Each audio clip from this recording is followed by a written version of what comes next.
What is going on, guys? JC Nita here. Thank you for tuning in again. And I have a quick favor to ask you. If this is your second time or more tuning into one of my videos and you're finding any type of enjoyment or entertainment from it or edutainment, please feel free to give the video a like and to subscribe if you feel so too inclined, because it really does help with the YouTube algorithm and I would appreciate it. And with that, let's get into the video. Today, we're talking about how people with good degrees can't find jobs. 2 bachelor's degrees and a master's degree. And about 2 years ago, I really wanted to leave my job. I was stressed out, not really passionate about it. It wasn't what I went to school for, but I was making a decent amount of money. I mean, my salary was $90K plus bonus plus all the things. So I was well over $100,000 a year.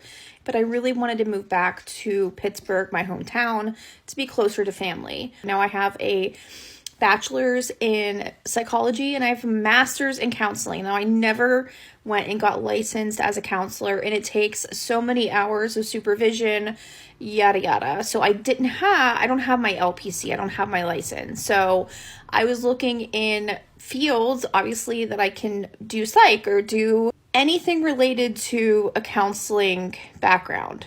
Jobs, I'm not even kidding you, were anywhere between $25,000 and $35,000 a year. That's with a master's degree.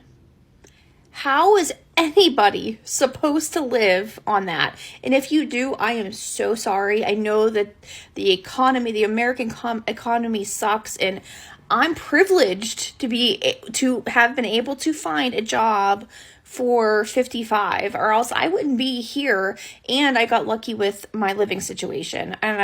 Because if I didn't have this place to rent, then I would still be in Connecticut and miserable and hating my life. Now, it's a different kind of stress because the stress I have now is money related and not surgeon related and operating room related, but I feel mentally happier in this situation, even with the financial stress. It's okay, no problem. She was making over $100,000. She made a decision to come back and make less. I get it. Now, what I will say about her situation is she has a master's degree, and I think she said counseling. First thing I want to say is not all masters are created equally. Okay, if you have a master's degree in counseling versus a master's degree in mathematics versus a master's degree in nursing, it's all going to be different. So it sounds like she needs to go back to school, which may not be the best thing as far as her plans in life, and she might not want to go back and do more schooling, but not schooling, sorry. She needs to go get her hours and become a counselor because they make decent money, especially if they have their own practice. I have family members who are licensed counselors or licensed social workers. Nonetheless, that's an option she could take advantage of. If she doesn't want to do that, then yes, it's going to be difficult to find a job that pays a lot, because with a master's in psychology, there aren't very many options unless you go down that route of doing some type of certification to go with it. And I know that again because I know people personally, many who have advanced degrees in psychology, and they have to go and get their licensing to make it work. So I used to work in human resources, and what I noticed a lot about human resources is that a lot of people that worked in it had bachelor's degrees in psychology. And I always thought that was interesting because a lot of people that worked in HR I found didn't go into HR because they intentionally chose to. It's because they kind of fell into it because they wanted to do something else. They're interested in psychology, they got a degree in it, but they realized that they can't do much with a bachelor's degree in psychology.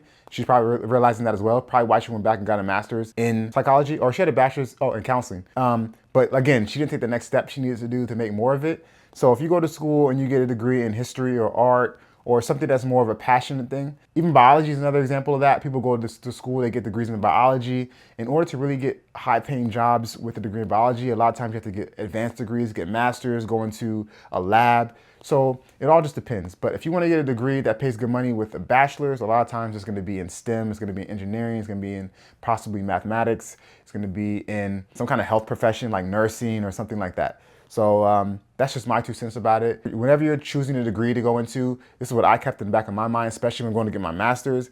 Make sure that you look online and do your research to see what the ROI is and what the job prospects are for that degree. Graduated with my master's, and I can't find any entry-level job.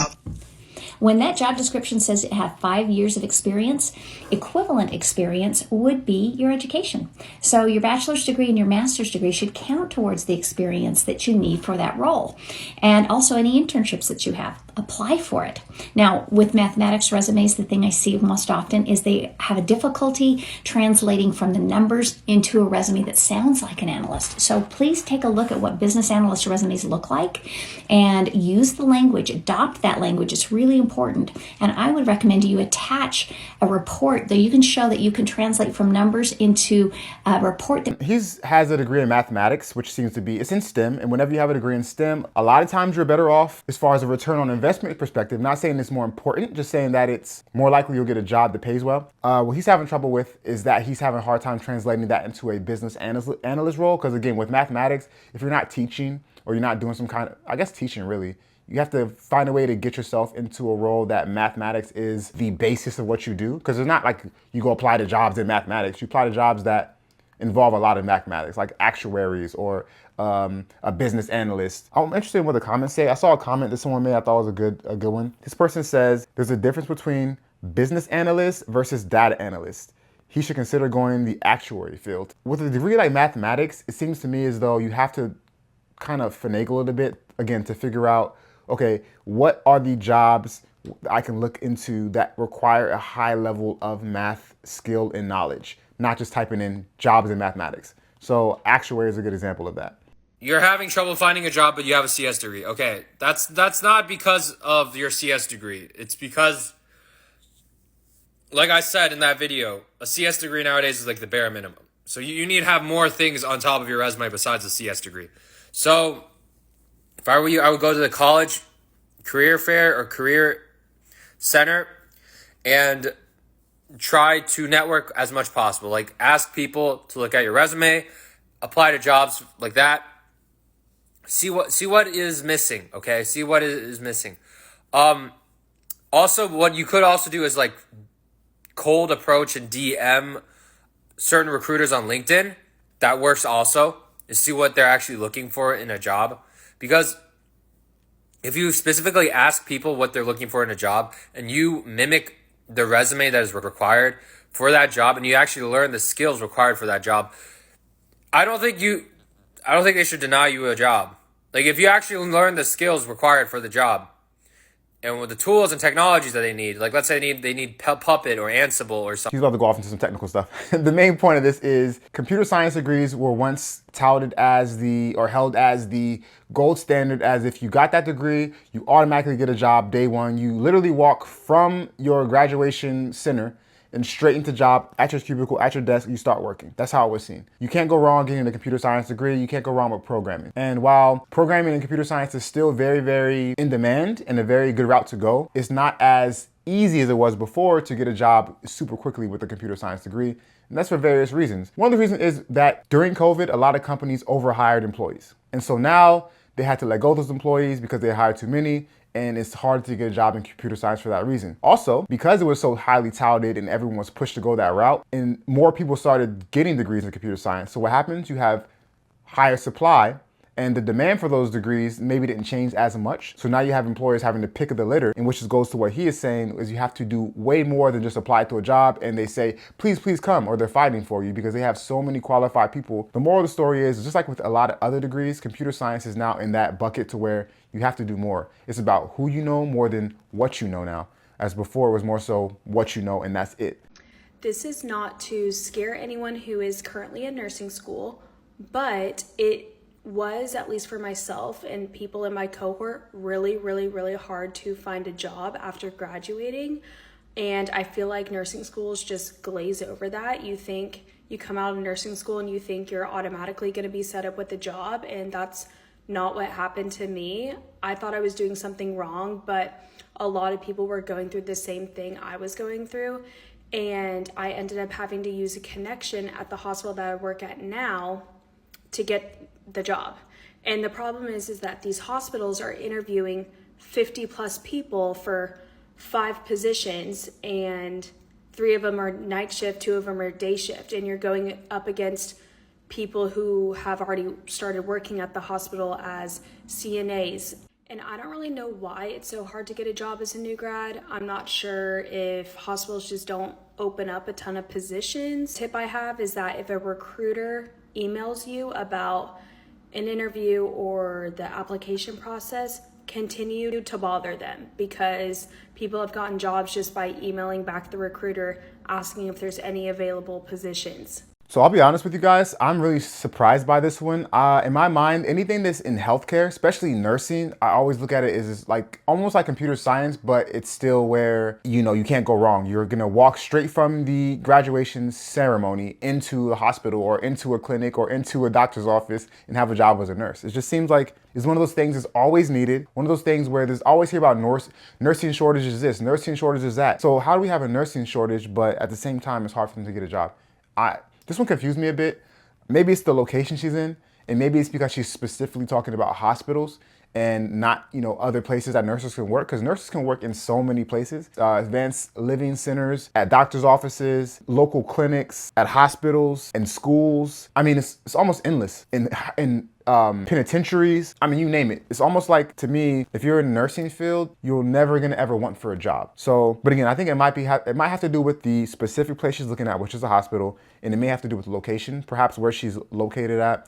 They're not dealing with the nursing shortage, and there's maybe an oversupply of nurses, because things are local, like real estate, things are hyper local. It's not like everything's the same in every part of the nation. For example, maybe in the middle of the country, in the Midwest, and, you know, the Bible Belt and those places, you're gonna have more of a need for nurses, because not many people want to live in those places as much as on the coast in New York or California, or where it's warm in Florida. You're gonna have a bigger population of people, and more people want to live there and work there. So that might be it as well. But like I said, I was very surprised to hear that a nurse is struggling to find work. If you have an insight on that, let me know in the comment section. I'd be curious to hear it. A recent college grad has vented about how insanely hard it is to get a job right out of college these days. The angry graduate vented on a since-deleted Reddit post, saying that the work of getting a college degree should qualify as experience in your field. As a student, this individual worked so hard that some nights they slept on the floor of the classroom and regularly spent 80 hours a week working towards their engineering degree, which is not uncommon. Of course, people with this work ethic are qualified to go into entry-level positions. Yet recent grads are mostly just called lazy and entitled for expecting to be employable based on their education. And the truth is, it has never been as hard as it is now to get a job right out of college. The National Association of Colleges and Employers says hiring for 2024 graduates is down by 6% compared to 2023. And they predict it will take graduates up to 6 months to find a job. But if you ask me, it seems like people are in the job market for way longer than 6 months nowadays. And most internships are positions that used to be entry-level jobs. There were ways for recent grads to get their foot in the door, network, and begin proving themselves. And now there are ways for companies to extract cheap or even free labor from students. Most often only for the most privileged students out there, because working for free is only an option for people with resources. And many other entry-level jobs are being done away with by technology, a trend that has always been around but is recently escalating due to artificial intelligence. In fact, a recent survey by Intelligent.com found that nearly 80% of companies plan to lay off recent grads and replace them with AI tools. Because obviously the best way for AI to integrate into our society is to replace workers by the masses and take all the value generated from those positions to make their capital owners richer. What a great system. Many companies are trying to address this mess by doing away with college requirements altogether. But will removing a requirement from a job listing actually change anything systematically? Okay, so the first part he said about how this is the toughest job market that's being experienced, maybe he's just being a little bit hyperbolic, because I graduated a little bit after the '08 recession, but I have friends who graduated during the '08 recession and they could not find a job to save their life. So it's not the first time people have had difficulty finding jobs, but I will say that he's right that it's very hard right now. Maybe not the hardest time, maybe it is. I don't know about the numbers, so I have to see, but that's that point. He also mentions artificial intelligence taking some of these entry-level jobs and some of these